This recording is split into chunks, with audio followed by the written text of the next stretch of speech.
She refuses to come on stage because you guys have no energy in you.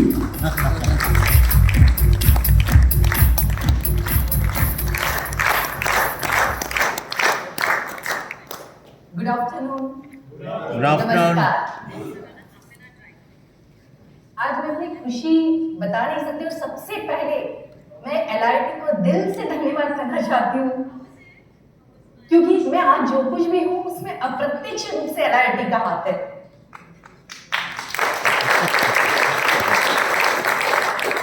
ऐसा क्यों कह रही हूँ? क्योंकि जब मैं कुछ भी नहीं थी तो मैं अंबर के साथ तफरी करने आ जाती थी जब वो LRT में आते थे, और आपके गुवाहाटी या विशाखापट्टनम में मैं ऐसे कोने में बैठती थी।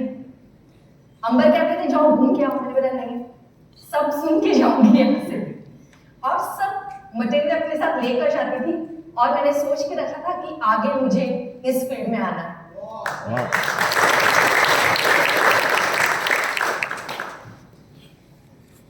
तो आज मेरी विनिंग स्ट्रेटेजी के पहले मैं आपको 15 साल पीछे ले जाना चाहती हूँ और छोटी सी एक कहानी आपके साथ शेयर करना चाहती हूँ।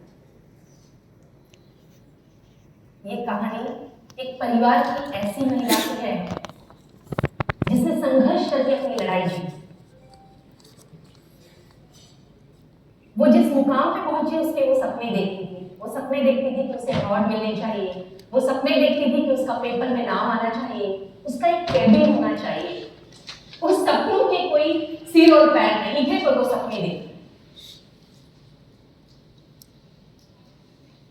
कहते हैं ना कि मुश्किलों के साथ जो मिलता है वो निखर के मिलता है। तो ये महिला जिसने जो कुछ भी पाया वो इतना आसान नहीं था, क्योंकि कभी भी आप जो पाते हैं वो एक थाली में परोसा हुआ कभी नहीं मिलता। तो ये कहानी है एक ऐसे परिवार के, सम्राट परिवार की उस महिला की जो बहुत एम्बिशियस थी। बेटा था, सास ससुर थे, पति थे, बहुत अच्छे से खुशहाल जिंदगी जी रहे थे। वो पढ़ाती थी और आगे बढ़ रहे थे। लेकिन कहते हैं ना, शेयर मार्केट में जैसे ऊपर नीचे होता है, वैसे जिंदगी भी कभी स्मूथ नहीं होती। उसकी जिंदगी में भी भूचाल आया जब 2002 को उसके घर एक बेटी ने जन्म लिया। सबने ढोल धमाके के साथ खुशियां मनाई, लेकिन वो खुशियां क्षणिक थी। जब उस माँ की निगाह उस बेटी के पैरों पर पड़ी, उसके छोटे से छोटे पैर अकड़े हुए थे। डॉक्टर ने कहा डरने की बात नहीं है, ऑपरेशन होने के बाद, प्लास्टर चढ़ने के बाद और थोड़ी सी एक्सरसाइज के बाद पैर ठीक हो जाएंगे। कहना बहुत आसान था, पर उस छोटी मासूम बच्ची की चीखें आज भी उस माँ के कानों में गूंजती थी। लेकिन उम्मीद की किरण के साथ वो आगे बढ़े। 8 दिन नहीं बीते होंगे कि उस माँ की निगाह उस बेटी की आंखों पे गई, और माँ ने कहा कुछ तो अलग है, क्योंकि माँ के अंतर्मन वो देख लेती है जो कोई नहीं देख पाता। सबने उसे बहुत समझाया ऐसा कुछ भी नहीं है, पर उसके इंसिस्ट करने पर उसे गोदड़ी में लपेट कर उसका पिता और उसकी मौसी रात में डॉक्टर के पास ले गए। डॉक्टर ने बहुत आश्चर्य किया कि इतनी छोटी बच्ची जो आंख भी नहीं खोल सकती, इसकी आंख में कुछ है, कैसे पता चलेगा। लेकिन माँ इतना इंसिस्ट कर रही है, तो कल सुबह सुबह इसको लेकर आइए खाली पेट, हम इसका एनेस्थेशिया देने के बाद MRI और CT स्कैन करेंगे और उसके बाद देखते हैं कि क्या। किसी तरह से वो रात गुजरी और सुबह जब उसका MRI और CT स्कैन हुआ तो पता चला बेटी की आंख में कैंसर है और उसे आंख निकालनी पड़ेगी। और ये उस माँ को कैसे बताया? बड़े मुश्किल से उसे बताया गया, और सेकंड ओपिनियन के लिए वो उसे छोटी सी मासूम बच्ची को जो 15 दिन की थी, प्लास्टर में पैर थे, और उसे वो बॉम्बे ले गए। बम्बई में सेकंड ओपिनियन पे ये तो पता चला कि उसे कैंसर नहीं है, लेकिन इतना पता चल चुका था कि उसकी आंखों में रोशनी नहीं है, एक ऑपरेशन करना पड़ेगा, हो सकता है कि उस ऑपरेशन के बाद उस बच्चे को दिखने लगेगा, फिर से एक उम्मीद की नई किरण जगी और उस मासूम सी बच्ची का पहला ऑपरेशन हुआ। ऑपरेशन के बाद डॉक्टर ने कहा सॉरी, ये सक्सेस नहीं हुआ। उसके रेटिना में मैग्नेट है जिसको निकालने के लिए इसका सेकंड ऑपरेशन करना पड़ेगा। फिर से एक उम्मीद की नई किरण जगी, दूसरा ऑपरेशन हुआ और वहां पर वो भी फेल हो गए। अब जैसे कोई उस परिवार की जिंदगी थम सी गई। वो मासूम सा उसका बच्चा बेटा जो 5 साल का था वो चुप रहने लगा। उसके ससुर जो थे वो हॉस्पिटलाइज हो गए और घर बिखरने से लग गया। कुछ समझ में नहीं आ रहा था आगे क्या होगा। अब उस माँ के पास डॉक्टर ने तो कह दिया था कि जस्ट लाइक अ वेजिटेबल ये पड़ी रहेगी, आप सिर्फ ये ध्यान रखिएगा कि इसे बेड सोर्स ना हो।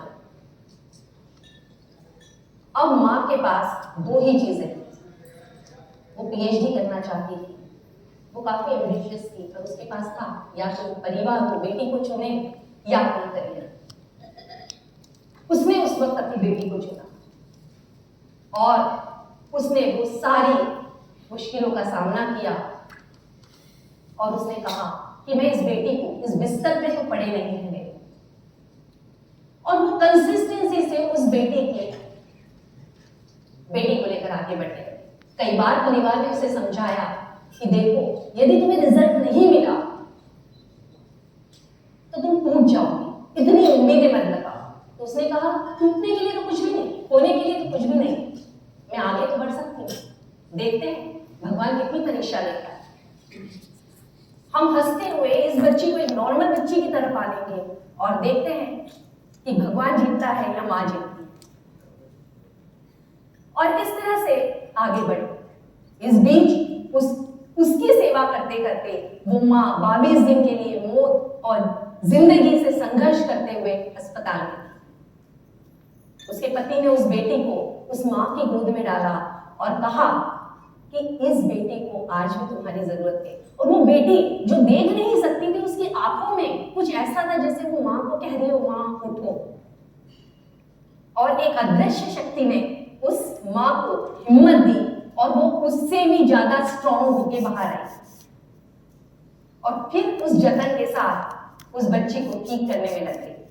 और 2 साल बाद जब वो बच्ची को लेकर बंबई गई रूटीन चेकअप के लिए, तो एशिया के नंबर 1 डॉक्टर ने खड़े होकर कहा कि ये साइंस पर माँ की विक्ट्री है।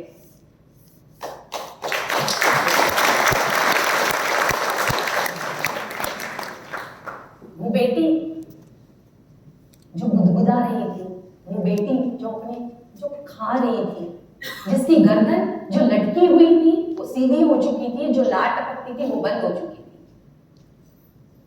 और ये आधी विक्ट्री थी। उससे उस माँ का कॉन्फिडेंस बढ़ा और इस तरह से वो 15 साल कंटिन्यूअस उस जतन के साथ उस बेटी के लिए काम करती रही। आज वो बेटी व्हीलचेयर पे आ चुकी है, अपने हाथ से खाती है और माँ पापा भाई को जानती है, नाम लेती है। क्या आप देखना चाहेंगे उस बेटी को?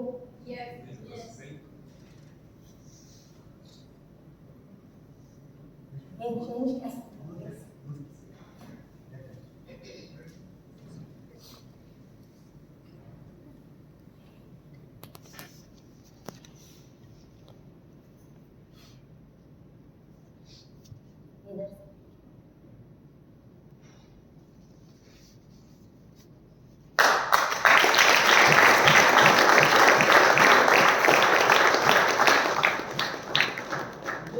बेटी है आर्या, नहीं इसका रेटिना भी डैमेज है और ऑप्टिक नर्व भी ड्राई है, लेकिन डॉक्टर ने कहा था कि जस्ट लाइक वेजिटेबल पड़ी रहेगी। आज मैं इस बात से खुश हूँ कि आज ये व्हीलचेयर पे है, विदाउट सपोर्ट बैठ जाती है, खाती है, अपने हाथ से खा लेती है और बहुत कुछ बोल लेती है। और मैंने अभी भी उम्मीद नहीं छोड़ी है, कंसिस्टेंसी से काम करते हुए आगे बढ़ना है।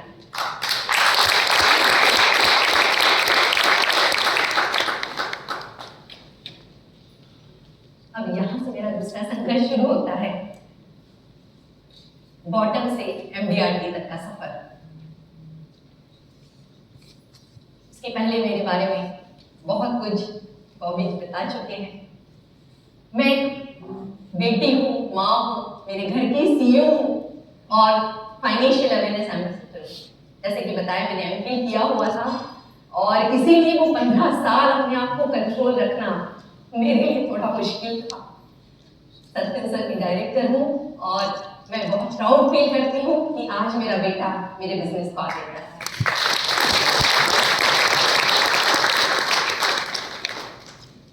यहाँ से मेरी जो संघर्ष की कहानी शुरू होती है, उसकी वजह ये थी कि 15 साल सिर्फ बेटी के अलावा मैंने कुछ देखा ही नहीं था। तो ऑब्वियसली कॉन्फिडेंस नाम की चीज जा चुकी थी, मैं किसी से बात ही नहीं कर पाती। 2 साल से कुछ सोसाइटी में अपने आप को चेंज के लिए मेरी जो हॉबीज होती है, जनरली जो महिलाओं की होती है, कुकिंग, उस कंपटीशन में पार्ट लेने लगी ताकि सोसाइटी से थोड़ा नजदीक हूँ, कुछ सोशल कॉन्टेक्ट बने। डांस में शौक था, डांस करने लग गई, उसी में खुशी मनाती थी। लेकिन कहते हैं ना कि अंबर जो इतने मोटिवेशनल ट्रेनर हैं, उन्हें उनकी वाइफ को इस तरह देख के बहुत कोफ्त होती थी और वो मुझे अक्सर बोलते थे, अरे कुछ करो, तुम इसके लिए नहीं बनी हो। मैं बोलती थी, मैं गुस्सा हो जाती थी, मैं क्या करूं, मुझे तो कुछ समझ में नहीं आ रहा है। 15 साल कोई कम नहीं होते हैं, घर में हूँ। तो वो अक्सर कहते थे, तुम कुछ करो, तुम कुछ बहुत अच्छा कर सकती हो। तो मैंने उनको एक दिन गुस्से में कहा, एक काम करो, तुम तो मुझे जैसे धक्का देते स्विमिंग में कर लूंगी, तो प्रोफेशन या बिजनेस आप चुन के दे दो, पीछे मुड़ के नहीं देखूंगी। तो भगवान ने भी तथास्तु कहा, क्योंकि भगवान को समझ में आता है जब आप अंदर से कुछ करना चाहते हो। और उस दिन हमारे यहाँ 2 शख्स हैं जो अंबर को बहुत मानते थे और हर कोई चाहता था कि अंबर उनके साथ जुड़े। तो वैसे ही वो घर पे आए और उन्होंने अंबर से कहा कि सर, हम एक कंपनी की स्थापना कर रहे हैं, कंपनी फॉर्म करें, म्यूचुअल फंड डिस्ट्रीब्यूशनशिप, तो उसमें आपको एज अ डायरेक्टर लेना चाहते हैं। अंबर बोले, नहीं, मैं मेरे ट्रेनिंग में खुश हूँ। हाँ, रिशुभा कुछ देख रही है, उसको ले लो। सामने वाले को सोचो क्या हालत हो जाएगी, अंबर को कुछ कह नहीं सकते और भाभी जिनको जानते नहीं हो उनको लेना। ठीक है, मना नहीं कर पाए, लेकिन उन्होंने जो प्रॉफिट शेयरिंग रेशियो को थोड़ा कम कर दिया और मुझे साइन कर दिया और मैंने कदम रखा। जैसे कि हमें ट्रेनिंग में सिखाया जाता है, पहले दिन जब मैं सेशन में गई तो मैं बहुत डर गई। म्यूचुअल फंड का एम भी पता नहीं था मुझे और वहां सेशन में बीटा और स्टैंडर्ड डिविएशन की बातें हो रही थी। बहुत घबरा गई, घर आई और बहुत गुस्सा हुई अंबर पे कि कहाँ तुमने मुझे फंसा दिया है। अंबर का बस एक ही कहना रहता था, प्रत्यक्ष रूप से उन्होंने मुझे आज तक हेल्प नहीं की, लेकिन उनका एक ही चीज थी, तुम सब कर लोगी। तो बस मैं फिर निकली। अब मैंने जो ट्रेनिंग में पढ़ा था कि कॉन्टेक्ट लिस्ट निकालिए, 100 नाम लिखिए, नेबर्स के नाम, रिलेटिव्स के नाम, फ्रेंड्स के नाम, मैंने भी वही किया। लेकिन मुझ पे एक लेबल लग चुका था, आर्या की माँ। उस लेबल की वजह से धीरे धीरे सब लोग मुझसे दूर होने लग गए। जब मैं मेरे फ्रेंड्स के साथ पास गई तो वो बोले, कहाँ तुम कुकिंग और डांस करती थी और कहाँ इस प्रोफेशन में आ गई? यार, विजिटिंग कार्ड पे तो हम भी डायरेक्टर ले सकते, कुछ करो तबारा। रिलेटिव्स मुझे समझाते थे, देखो भाई, पार्टनरशिप वगैरह चलेगी, थोड़े दिन देख लो, पैसों का मामला है, इतनी जल्दी एकदम से बिलीव नहीं कर सकते। नेबर्स से तो हिम्मत ही नहीं थी।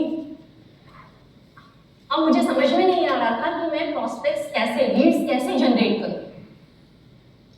ये मेरे एफर्ट्स थे शुरू के। पढ़ाने का शौक था जो फिर से जागा। सिर्फ जो थे पहले स्टूडेंट्स थे, स्टूडेंट्स का दायरा बदल चुका था। मैंने मेरे स्कूल्स में जाकर सेशंस लेके, मैंने हर गली गली में, हर सोसाइटी में जाके स्टॉल्स लगाए। सुबह के 11 बजे से रात के 11 बजे तक खड़ी रहती थी। लोग मुझ पे हंसते भी थे और कई लोग मुझे बोलते थे, मैडम कुछ नहीं होता है, स्टॉल पर पे कोई नहीं आता है, खाने के लिए आएंगे कि आपके स्टॉल पे आएंगे। कई 2-3 घंटे खाली खड़ी रहती। लेकिन धीरे धीरे ये सारी एक्टिविटीज करी, मुझे ये समझ में आ चुका था कि ये क्षेत्र जो है वो ऐसा मिथ है कि पुरुषों का क्षेत्र है और जनरली एकदम से लेडीज पे बिलीव करना थोड़ा मुश्किल होता है, तो मैंने लेडीज को चुना एक्टिविटी। उनके थ्रू मैं उनके ये सभी लेडीज, इनके हस्बैंड साथ में बहुत बड़े क्लाइंट्स हैं। मैंने उन्हें पोहा जलेबी खिलाया, शेड्स में बैठा के और उन्हें लेक्चर दिए, घर घर जाके ड्राइंग्स एक्टिविटीज की और क्लाइंट्स बनाए। जब मैं ये सेशंस लेती थी तो लोग मुझे कहते थे कि मैम सेशंस में इतना एडवांटेज नहीं है, इतना बेनिफिट नहीं है, आपका टाइम वेस्ट हो, आप जाएंगे एक हाथ दो आपको मिलेंगे। ठीक है, फिर वही बात होने को कुछ भी नहीं है। आज ये जो मैंने सेशंस लिए, ये 3 साल पहले सेशन लिया था, और ये जो बच्ची बीच में दिख रही है ग्रीन ड्रेस में, 3 साल बाद इसका कॉल आता है मुझे कि मैम आपका कार्ड संभाल के रखा था, एक बड़ी परेशानी में फंस गई। आज आया अहमदाबाद में है, पास आउट होकर मेरे पास आने वाली है। ये लेडी 2 साल पहले सेशन लिया था, कोविड के बाद मेरे पास कॉल आता है कि आपका वो सेशन सुना था, तब से दिमाग में था, भाई नहीं रहा, भाभी को बहुत पैसा मिला है, समझ में नहीं आता, आप आ जाइए। इस तरह से आज हम कंसिस्टेंसी से काम करते हैं, कब उस काम का फल आपको मिलेगा आप नहीं बता सकते।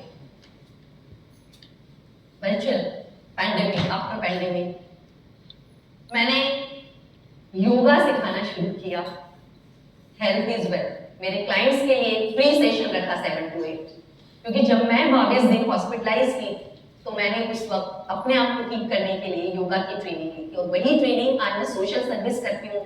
4 साल से मेरी योगा क्लासेस हैं और धीरे धीरे उसमें मेरे क्लाइंट्स भी जुड़ते जा रहे हैं। हेल्थ को भी आप सेव कीजिए।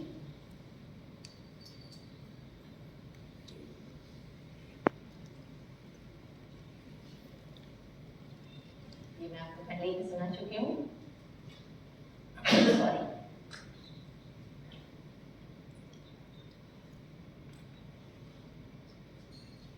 यस, अब तीसरा MDRT। जब मैं म्यूचुअल फंड में आई थी तो ऑब्वियसली मैं 2018 से 2017 में मेरी कंपनी की स्थापना हुई, 2018 तक मुझे सीखने में ही लग गया, बेटी और सारी चीज़ों में एडजस्टमेंट में लग गया। उसके बाद जब मैं यहाँ आई और मुझे ऐसा लगा नहीं, मुझे इंश्योरेंस में भी आना चाहिए। और जिस तरह मैंने देखा मेरे क्लाइंट थे और जिन्होंने म्यूचुअल फंड SIPs लिया था और इंश्योरेंस पॉलिसीज बंद कर दी थी, वो दिन था कि मुझे लगा नहीं, मुझे इसमें भी अवेयरनेस बढ़ाना है। और इस तरह मैंने 2019 में इंश्योरेंस में प्रवेश किया। यहाँ से जब मैंने मेरे काम जिस तरह से मैंने किया और एक बड़ी पॉलिसी लगी, तो मेरे जो ब्रांच हेड और डेवलपमेंट ऑफिसर थे वो बहुत खुश हो गए और वो हमारे ऑफिस में आए, अंबर से मिले, और जैसा कि उन्हें लगता था कि अंबर का बड़ा सपोर्ट है इनको, तो उन्होंने अंबर से कहा मैडम को MDRT करना है आपको। तो अंबर बोले मैं कौन होता हूँ करने वाला, वो तो होने वाली है MDRT। तो मैं कभी उनका मुंह देख रही थी, कभी अंबर का देख रही थी, क्योंकि MDRT क्या होता है यही पता नहीं था। जब वो गए तो मैंने अंबर से कहा क्या है MDRT, और आपने बोल दिया मैं MDRT हो जाऊंगी। बोले कुछ नहीं, देखो 40 लाख का बिजनेस करना है। वो गॉड क्या बोल रहे हो आप। और मुझे आज भी याद आता है कि जनवरी से लेकर तो दिसंबर के बीच में, और जिस तरह से पैंडेमिक और ये सारी सिचुएशन थी, मैं म्यूचुअल फंड भी देख रही थी, मेरा 10 लाख का बिजनेस था। और दिसंबर की 25 तारीख को जब मैं मेरे ऑफिस गई तो एक सरकास्टिक साइड में मेरे ब्रांच हेड ने कहा कि MDRT का क्या हुआ, तो मैंने कहा कुछ नहीं, दिसंबर 31 5 बजे मैं अनाउंस कर रही थी। उस वक्त तो मैं बोल के बाहर निकली, मैंने कहा ये मुंह से क्या निकल गया, और मैं रास्ते भर सोचती रही कि क्या 10 लाख, और ये अच्छा था कि भगवान ने 30 लाख कर दिया था इस बार MDRT का, 20 लाख मुझे करने। और इस तरह मैं घर पे आई, और घर पे आने के बाद वही जो हमें सिखाया जाता है, मैंने सारे प्रॉस्पेक्ट्स और सारी चीजें निकाली। टाइम बहुत कम था और उसमें धीरे धीरे मुझे सॉल्यूशंस मिलते गए। हम शायद प्रॉब्लम को बड़ा बना देते हैं, जबकि हमें सॉल्यूशंस की तरफ ध्यान देनी चाहिए। और मैंने देखा कि शायद जब आप शिद्दत से कुछ चीज चाहते हो पावर ऑफ सबकॉन्शियस माइंड, ये मैंने सिर्फ ट्रेनिंग में पढ़ा था, मैंने अपने आप पर देखा है। हर पल पे जो मैंने चाहा वो सारी चीजें मुझे मिलती गई। तो यहाँ पर मैंने दिमाग में मेरे था कि मुझे तो एमडीआरटी करना है। जब मैं किसी को कहती, किसी का कॉल आता, कुछ नहीं मैं एमडीआरटी की तैयारी कर रही हूँ, वो मन में बोल रहा होगा शायद अंबर ने भी, जब मैं अंबर को कहती होगी तो वो मुझे सांझ कर, लेकिन 5 दिन में कोई एमडीआरटी करेगा और 20 lakhs कर लेगा, ये कोई नहीं सोच सकता था। लेकिन मेरे दिमाग में था तो मुझे करना ही है। तो वहां पर मेरे लिए पहले दिन 26 तारीख को 5 लाख तक मैं पहुंच पाई। 27, 28, 29, 30 4 दिन थे। और फिर मेरे पास ऐसे कोई बहुत बड़े बड़े प्रोस्पेक्ट भी नहीं थे, लेकिन फिर भी करना था क्योंकि मैं कंसिस्टेंसी से मेहनत कर रही थी। जब मैं बहुत एग्जॉस्ट हो गई और एक दिन रेस्ट कर रही थी, छत की तरफ देख रही थी और मुझे एमडीआरटी करना है क्योंकि लिखा हुआ था, मेरा जितना गैप कम होते जाता था मैं लिख रही थी, इतना तो मुझे 31 तक करना ही। कहाँ से होगा, आपको बिलीव नहीं होगा। आधे घंटे में मुझे एक कॉल आता है इंदौर के रिनाउंड सीए का। बोलते हैं मैडम मेरे क्लाइंट है, क्या आप उनसे मिल पाएंगे? वो अपने एडवाइजर से सेटिस्फाइड नहीं है, थोड़ा देख लीजिए, उन्हें कुछ इन्वेस्टमेंट करना है। मैं बहुत एग्जॉस्ट थी क्योंकि 15 किलोमीटर गाड़ी चला के आई थी। वही जो अभी कहा कि वो एनर्जी कहाँ से आ जाती है, मैंने एक चाय पी और मैं गाड़ी लेके पहुंच गई वहां पर। और काम का तरीका वही था, वही एनालिसिस, वही सारी चीजें जो करते हैं। वहां गई 4 बजे से 8 बजे तक मेरी मीटिंग हुई और वो बहुत इंप्रेस हुए और 6 लाख का चेक उन्होंने मेरे हाथ में रखा।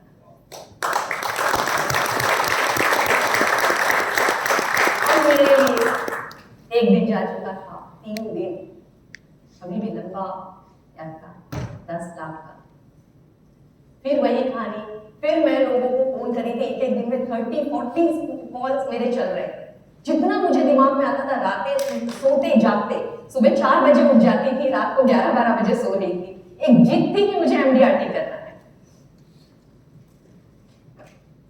2 दिन बाद उज्जैन के सीए का मुझे कॉल आता है, मैडम आप ही की सोसाइटी में एक है और उन्हें इन्वेस्टमेंट करना है और उनका मेरे पास कॉल आया। उन्होंने आपके बारे में बताया, पूछ रहे थे, आप आज चले जाइए। 6 लाख का चेक वहां से मुझे मिला, जबकि मैं उन लोगों को जानती भी नहीं थी। अब मेरे पास 31 की सुबह 3 लाख 5 lakhs, बहुत लंबी गैप था, बहुत लंबा गैप था और 5 बजे तक मुझे उसको कंप्लीट करना था। इसी तरह मैं करती रही। उसके बीच मैंने छोटे छोटे फिलअप जो टर्म प्लान थे वो तक किए। उस दिन मैंने कम से कम सुबह से लेके शाम तक में पता नहीं कितनी बार कितने किलोमीटर ड्राइव किया होगा। और इस तरह से मैंने वो 5 लाख 3 बजे तक कंप्लीट कर लिया।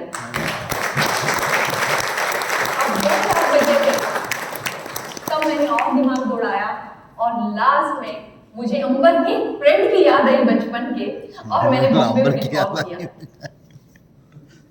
और मजेदार बात देखिए कि कहीं हमें महीनों लग जाते हैं क्लाइंट को कन्वर्ट करने में, और 2 घंटे में उन्होंने 2 लाख का चेक मुझसे ऑनलाइन कर दिया। और 5 बजे मैंने अनाउंसमेंट कर दिया कि मैं एमडीआरटी हो गई।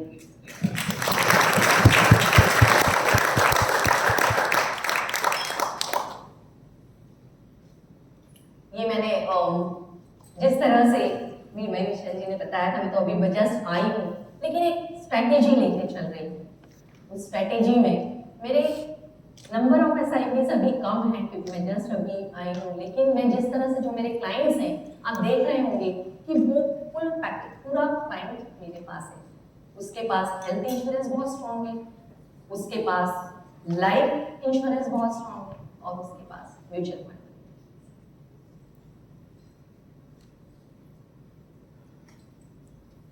बिलीविंग में रहते होते हैं, ये मैंने देखे। बिलीव इन योरसेल्फ, विश्वास कीजिए, आपकी इंडस्ट्री पे, आपकी कंपनी पे, आपके मेंटोर पे मुझे जो चीज अच्छी लगती है उसको मैं इम्प्लीमेंट कर देती हूँ।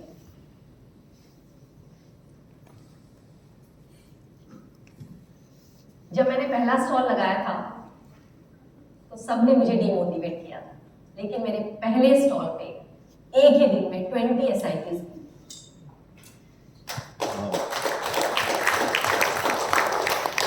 लर्निंग। जितना ज्यादा किसी भी एज में आप चले जाइए, कितने भी ऊपर हो जाइए, obviously consistency, focus, hard work, सबके साथ लर्निंग बहुत जरूरी है। हम कब किससे क्या सीख जाते हैं हम नहीं बता सकते। Do not give up at all. मेरी बेटी ने मुझे पैशन सिखा दिया था, हार्ड वर्क सिखा दिया था, फोकस, कंसिस्टेंसी, और जिंदगी में कभी गिव अप मत कर। ये मैं ऑलरेडी मेरी बेटी से सीख चुकी थी।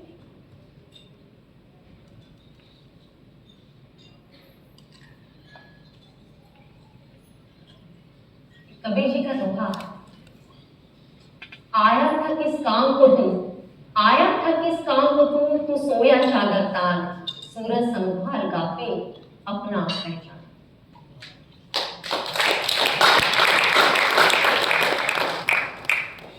मुझे यही लगता है, मुझे कभी कहा होगा तुम किस काम के लिए आई हो और क्या चादर तान के सो रही हो, उठो, तुम जिस चीज के लिए बनी हो जाओ और आगे सेवा करो। और आज हम सभी इंश्योरेंस इंडस्ट्री में लोगों की सेवा कर रहे हैं और मुझे भी ये मौका मिला, बहुत